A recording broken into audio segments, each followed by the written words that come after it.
Ni Jumatatu Aprili 14 mwaka wa 2025. Hujambo na karibu tena mtazamaji na msikilizaji wa MTV. Hii ni idhaa ya Kiswahili ya MTV Online inayokutangazia katika lugha la Kiswahili moja kwa moja kutoka mashariki mwa Jamhuri ya Kidemokrasia ya Kongo. Leo ni tarehe 14 2025. Jina langu naitwa Jerome Hassan Kiahwere nikikutangazia kutoka mji wa Beni, mashariki mwa Jamhuri ya Kidemokrasia ya Kongo, mkoani Kivu Kaskazini.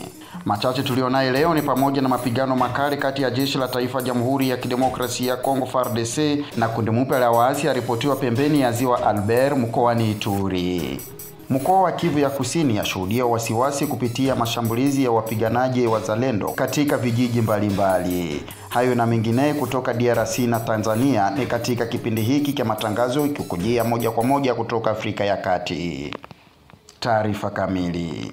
Mapigano makali yameripotiwa kati ya jeshi la serikali ya Kongo FARDC na waasi wasiojulikana ambao wajitambulisha kugomboa mkoa wa Ituri. Costa Sambagalo wa MTV Online yuko mjini Bunia mkoani Ituri.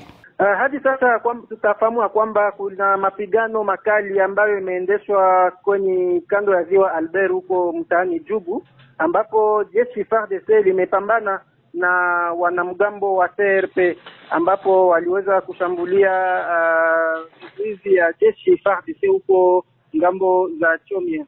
CRP ni nini? CRP ni gundi ya Bwana Thomas Lubanga ambayo banaita Convention pour la République. Yaani ni kundi mpya la waasi? Ndio, ni kundi mpya la waasi ambao inakuwa ya kwamba imepatikana mzee Thomas Lubanga ambaye amepatikana huko nchi jirani. Na kwa sasa hali ikoje? Kwa sasa utafahamu ya kwamba kuna wapiganaji wa CRP zaidi ya 10 ambao walifariki kupitia mapambano makali na jeshi FARDC kupitia msemaji wake Luteni Gilles Ngongo. Hiyo mapambano imekuwa ikiendeshwa huko na wamesema ya kwamba jeshi itaendelea kuboresha amani katika mitaa mbalimbali huko mtaani Jugu. Na wanasema lengo lao la kupigana ni nini? Kupigana kwao ni wao wamekuwa wakipigana kwa ajili ya kuweza kuzingira hiyo vijiji mbalimbali huko mtaani Jugu, hasa huko kando kando ya ziwa Albert, ambapo wanakuwa wakiendesha mashambulizi na jeshi FARDC inaonyesha kwamba wao hawataki kuona gundi mmoja kufika na kuweza kukamata ama kuzingira miji mbalimbali, na wao wamekuwa wanajikamata kabisa, wamekamata hatua ya kumaliza hiyo shida ya ukosefu wa usalama. Mashirika ya kiraia upande wao wanasemaje na nini suluhisho? Shirika la raia Ituri kwa upande wao wanakuwa wakiomba vikundi vinavyomiliki silaha kwa kutua silaha chini na kuweza kutumika kwa ajili ya amani, waache kupigana, kwani Ituri inakuwa ikiishi katika wakati ya migogoro wa vita. Alafu wao wanakuwa wakiomba hiyo makundi zote zinazopatikana huko Jugu, ikiwa Codeco, ikiwa CRP, ikiwa chini ya Kilima, ikiwa Zaire, ikiwa makundi mbalimbali, kutoa silaha chini na kutumika kwa ajili ya amani. Hivi wakati tunazungumza kulikuwa operation za UPDF, muungano wa UPDF na jeshi la Kongo kupigana na makundi ya waasi. Je, wanasaidiana katika msako wa hili kundi la Thomas Lubanga? Hapana, UPDF imebakia huko ngambo za Fataki na Bule, lakini huko kando kando ya ziwa Albert ni jeshi FARDC mwenyewe ambaye ameendesha msako kwa kuweza kumaliza hizo gundi zinazomiliki silaha. Na hivi mapambano yanaendeleaje? Mapambano yanaendelea, utafahamu ya kwamba ni tangu asubuhi ya leo, donc ya siku ya kwanza hii, kwenye kijiji Jo, banaita Jo, ambapo inapatikana kando ya ziwa Albert, ndipo hiyo position strategique ya vikosi vya FARDC vya jama 332e base navale ya jeshi FARDC ndio iliweza kushambuliwa, na wao waliweza vile kujibu kwa hiyo shambulizi. Tukitoka Ituri tunakwenda hadi mkoa wa Kivu Kusini ambako mwishoni mwa wiki hii mkoa huo umeshuhudiwa mapigano kati ya wazalendo na waasi wa FCM 23. Thomson Unjibatangola William yuko huko Kivu Kusini. Kivu Kusini, maeneo mbalimbali hali ya usalama inazidi kuwa tete, tukianzia katika tarafa la Kabare katika mji wa Kavumu kwenye uwanja wa ndege wa Kivu ya Kusini, ambako siku ya Jumamosi palikuwepo na mapigano baina ya M23 na vikosi vya wazalendo wanaounga mkono jeshi la taifa walioonekana katika mji huo na kwenda moja kwa moja kwenye uwanja wa ndege. Na sikufika Jumapili M23 wameongeza vikosi wakawa wamekomboa tena uwanja wa ndege wa Kavumu. Kwa sasa Kavumu kufikia kijiji cha Miti, Kabare nzima ni wapiganaji wa M23 ambao wanadhibiti maeneo hayo.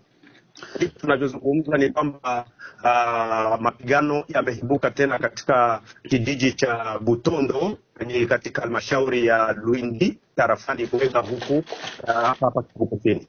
Sasa hali ikoje kwa usalama wa wananchi?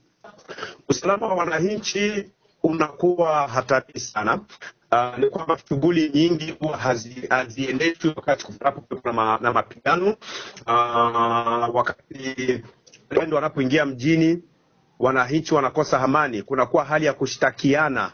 Hawa wanatoa ripoti kwamba huyu alikuwa akiwaingiza wazalendo na kuleta shida kwa wananchi kwa upande wa wapiganaji wa M23.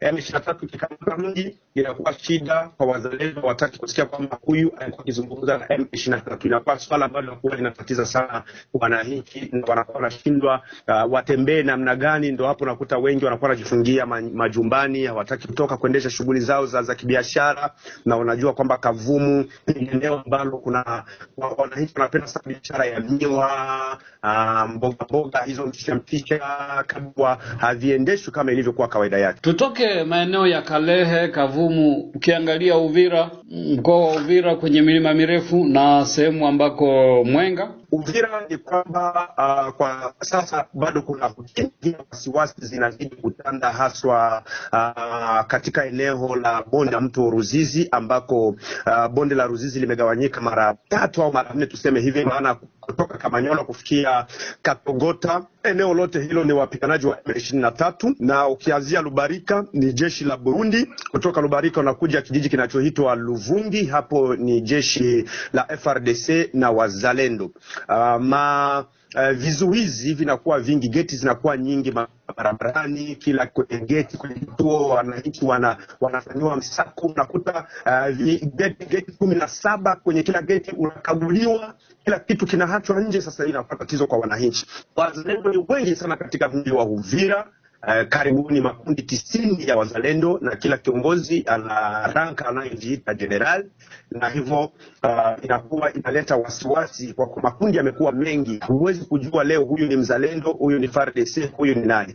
Ukienda kwenye nyanja za juu huko milimani, kwenye milima ya Uvira, Fizi na Mwenga, ni kwamba kuna kuwepo na mapigano ambayo yanaendelea kati ya makundi ya Twirwaneho na wazalendo wa Biloze Bishambuke wanaongozwa na Ngoma Nzito. Toka tarehe 6 za mwezi huu mpaka sasa waendelea kupigana huko. Kwa taarifa zisizoaminika ni kwamba Twirwaneho wanatumika pamoja na Red Tabara na M23, na wanakuwa wanalenga kwenda katika maeneo ya migodi huko Mutera na Misisi, wakitaka kukamata vijiji hivyo ili waje wapige Baraka na Uvira. Ni kwa taswira hiyo iliyopo katika eneo hizo za milima mirefu. Ukiangalia wanawake, watoto kwa jumluki ndio huwa wanaathirika. Wanasemaje? Wanawake wako katika matatizo, haswa katika maeneo hayo ya milimani huko. Wanawake wanakuwa wanakosa salama sababu wanatendewa vitendo vya wanabebwa mausiku, wanapotea. Na tukirejea huku barabarani Uvira huko, kutoka Uvira kwenda Bukavu inakuwa shida. Ukifika hapo kuna wanawake wasikujua kwamba wewe ni mwanamke, mke wa askari polisi. Hapo wanawake wanakuwa na tatizo sana, uhuru hawana na usalama ni mdogo sana kwa wanawake kutokana na vitendo vya kikatili wanavyotendewa na makundi asimu.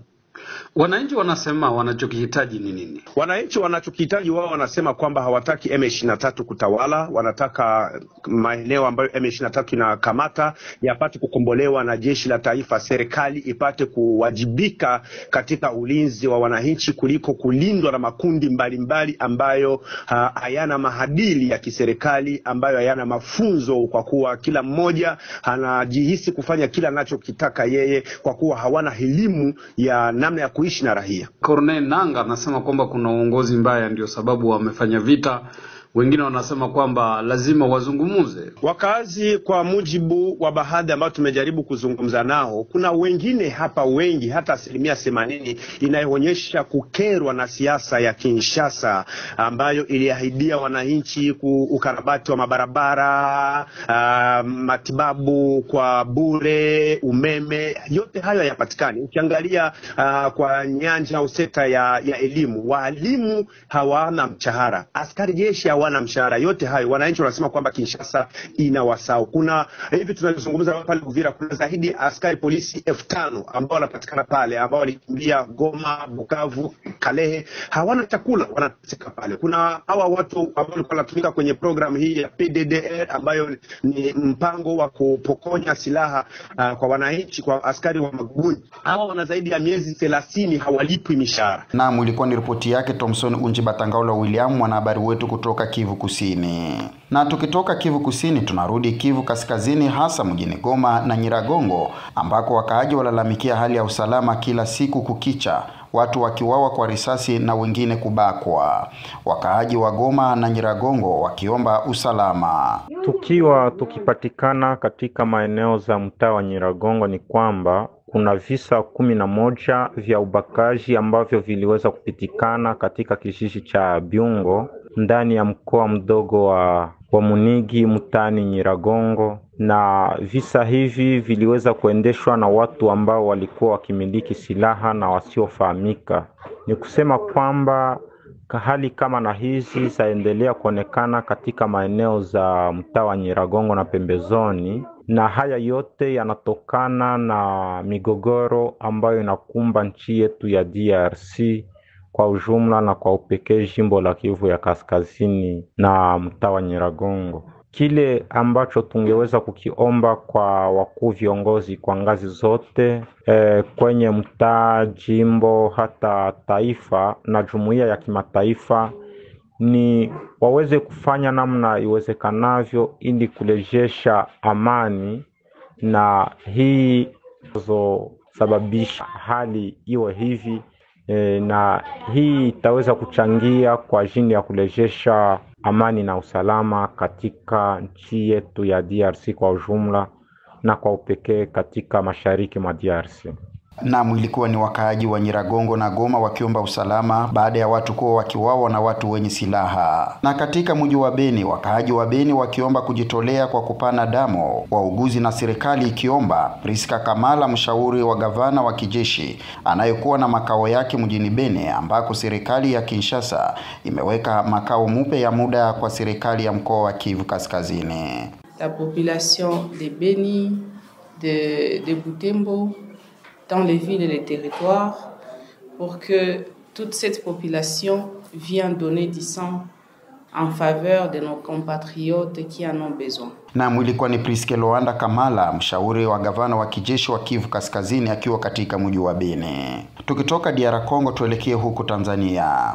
Nchini Tanzania kuonekana ongezeko idadi ya watoto wanaoishi katika mazingira magumu katika baadhi ya miji na wilaya. Trifona Odasi na ripoti zaidi kutoka magharibi mwa Tanzania mkoani Kigoma. Takwimu zinaonesha kuanzia kipindi cha Julai mwaka 2021 hadi Aprili mwaka 2024, jumla ya watoto 6,459, wavulana wakiwa 4,356 na wasichana wakiwa 2,103 walitambuliwa katika mikoa 6 nchini Tanzania wakiishi katika mazingira hatarishi. Afisa ustawi wa jamii mkoa wa Kigoma Petro Mbwanji amesema hali duni ya kiuchumi kwa baadhi ya familia na jamii, ikiwa ni pamoja na jamii kushindwa kutoa taarifa taarifa juu ya uwepo wa matukio ya ukatili inasababisha kuongezeka kwa watoto walio katika mazingira hatarishi. Maeneo ambayo yametokea unakuta hali ya kiuchumi sio nzuri sana. Lakini pia wakati mwingine uangalizi wa wazazi ile kuzembea kutoa yale mahitaji ya msingi kwa watoto. Mwisho wa siku mtoto anaamua akatafute maisha badala ya yale nyumbani. Na wakati mwingine wanayaona kwenye video au kwenye televisheni, lakini pia wanasikia kutoka kwa ndugu na marafiki. Kwa mwisho wa siku na wanafunga safari wanaenda kwenye hiyo mikoa ambao wanahisi kwamba inaweza ikawa ni fursa kwao. Kwa hiyo ni issue ya sisi jamii wenyewe kuamua. Ukiona mtoto yupo kwenye mazingira ya namna hiyo, basi jaribu kupata muda hata umhoji, ujue sababu ipi imemfanya yeye aanze kuuza mayai muda ambao yupo anatakiwa awe shuleni. Huyu hapa ni afisa ustawi wa jamii halmashauri ya wilaya Kigoma, Nelson Gwantwa. Anasema wazazi na walezi hawana budi kushirikiana kwa pamoja pale wanapoona kuna watoto waliopo katika mazingira hatarishi na hawana walezi. Mtoto ni wa wote. Yaani tuwe tunawajibika kwa mtoto hata kama sio wa kwako. Mfano unakuta kuna watoto jamii tunatakiwa tuwasaidie pia. Unakuta watoto hao wanaotumia usafiri wa umma, anaenda shule, pengine ananyanyaswa na konda kwamba asipande pengine kile chombo, lakini mzazi unakuta yuko pale anaangalia tu, mtoto anabakizwa hapandi daladala anamwangalia. Lakini jamii tunatakiwa tushirikiane kwa pamoja, tuwalee watoto wetu kwa pamoja, usiangalie kwamba huyu mtoto ni wa kwangu au sio wa kwangu. Kwa hiyo tunapowasaidia watoto, ukikuta mtoto anaharibika, basi jitahidi muelekeze, mfundishe ili ile tabia ambayo anaifanya aiache. Na mara nyingi watoto huwa ni wepesi sana kubadilika, ni wepesi sana kushika, na ni wepesi pia kuogopa. Kwa upande wake afisa ustawi wa jamii manispaa Kigoma Jiji Halfan Hilali, yeye amegusia swala la migogoro ya ndoa kuwa ni miongoni mwa sababu zinazochochea wimbi la watoto wanaoishi katika mazingira magumu, lakini wengine wakiishia kwenda kutumikishwa katika shughuli za ndani. Ndoa ikiwa ina amani, basi familia itakuwa katika mazingira mazuri, lakini ndoa ikiwa haina amani, familia itakuwa katika mazingira ya hovi. Hata kama wakisema waendelee kuishi kwa njia ya migogoro hiyo, hakuna ambaye atakuwa yupo makini kwenye kuwalinda watoto. Maana kila mtu atakuwa anafanya mambo yake na watoto wanafanya mambo yao. Ndipo pale vijana wadogo wataanza kuingia nyumbani saa 5 usiku, saa 4 usiku. Hakuna anayejali. Kuna muda baba labda anarudi zake ameshakula huko kwenye migahawa, mama labda naye kwenye shughuli zake anakuja amekula, hakuna anayejua watoto wamekula nini. Kwa hiyo na watoto wenyewe watafanya shughuli zao zingine ambazo zitawaingizia kipato ili mali na wenyewe waweze kula. Ndio shughuli gani? Tunarudi pale kwa watoto wa mitaani. Utaanza kumuona ana familia yuko mtaani anaokota vyuma, ana familia yupo anaokota makopo, ana familia mtoto mdogo labda wa kike miaka 15 20 anaanza kujihusisha na biashara za ngono. Hapo ndipo changamoto inapokuja kutokea. Na swali la kina baba kwamba tumeachana na mama, beba watoto wako, kwa kweli ni changamoto sana, kwa sababu wababa wengi tunakimbia ile majukumu ya malezi, basi yale majukumu ya matunzo bado hayapo, yanaendelea kukaa mkononi mwa nani? Wa baba. Kwa mujibu wa ripoti iliyotolewa na mamlaka husika, mikoa 6 nchini Tanzania ikiwemo Dar es Salaam, Arusha, Mwanza, Mbeya, Iringa na Dodoma ndiyo inayoongoza kwa kuwa na watoto wanaoishi katika mazingira hatarishi, sababu zikielezwa kuwa wengi wao wanaenda katika majiji hayo kwa ajili ya kufanya shughuli mbalimbali za kiuchumi na biashara. Mimi ni Tryphon Odas. Naam, ilikuwa ni ripoti yake Tryphon Odas, mwanahabari wetu kutoka huko Kigoma, magharibi mwa Tanzania. Ni hayo kwa siku ya leo. Endelea kuungana nasi kupitia mitandao yetu ya kijamii. Ukitembelea tovuti yetu ukiandika www.marivikatv-news.com, na YouTube ukiandika MTV1 online, Facebook ukiandika MTV News DRC. Kwa niaba ya wote waliandaa matangazo haya, mimi uniite Jorme Hassan Kiahwere. Hadi wakati mwingine, kwaherini.